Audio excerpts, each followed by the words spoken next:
Kidlat News Updates. Mga balita ngayon, 8 mortar rounds na recover sa kagubatan ng Bukidnon.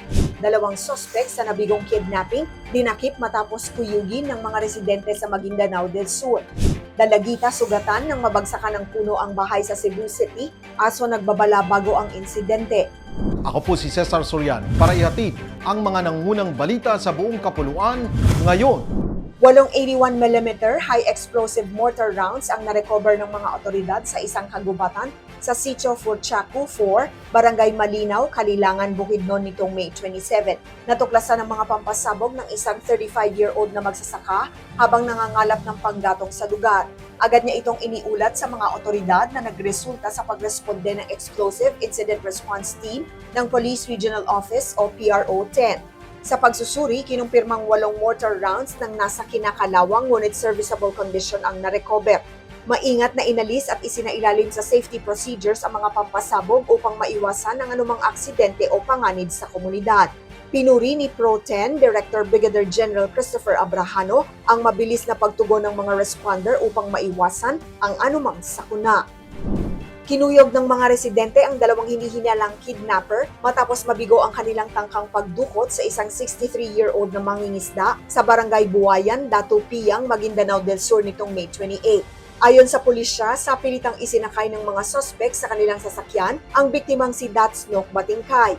Gayunman, nakapumiglas ito at nakatakas at humingi ng saklolo sa mga residente. Dahil sa kaguluhan, mabilis na tumakas ang mga sospek sakay ng kanilang sasakyan. Agad namang naglunsad ng hot pursuit operation ng Datu Piang Municipal Police Station, katuwang ang militar at mga kalapit na himpilan ng pulisya. Nahuli rin kalaunan sa bayan ng Datu Salibo ang mga suspect na sina Mark Greg Amasio, 43, at Junison Bonane Miranda, 36. Patuloy pang inaalam ng mga otoridad ang motibo sa likod ng tangkang kidnapping.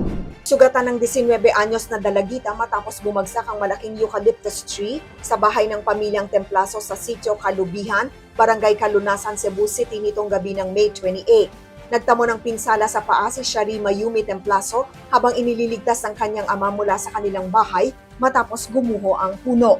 Ayon sa pamilya, bahagyang natanggal pa ang kuko sa kanyang paa, kaya't dinala siya sa ospital at agad binigyan ng paunang lunas. Ayon kay Shari, posibleng mas malala ang sinapit niya kung hindi dahil sa kanilang asong si Kagi na paulit-ulit umanong gumulong at nagpabalik sa kanya sa loob ng bahay ilang sandali bago bumagsak ang puno.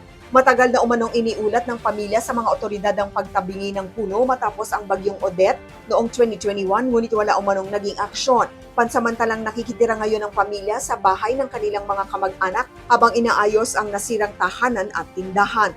Para sa Kidlat News Channel, ako si Rosalyn Sigchongko, nag-uulat.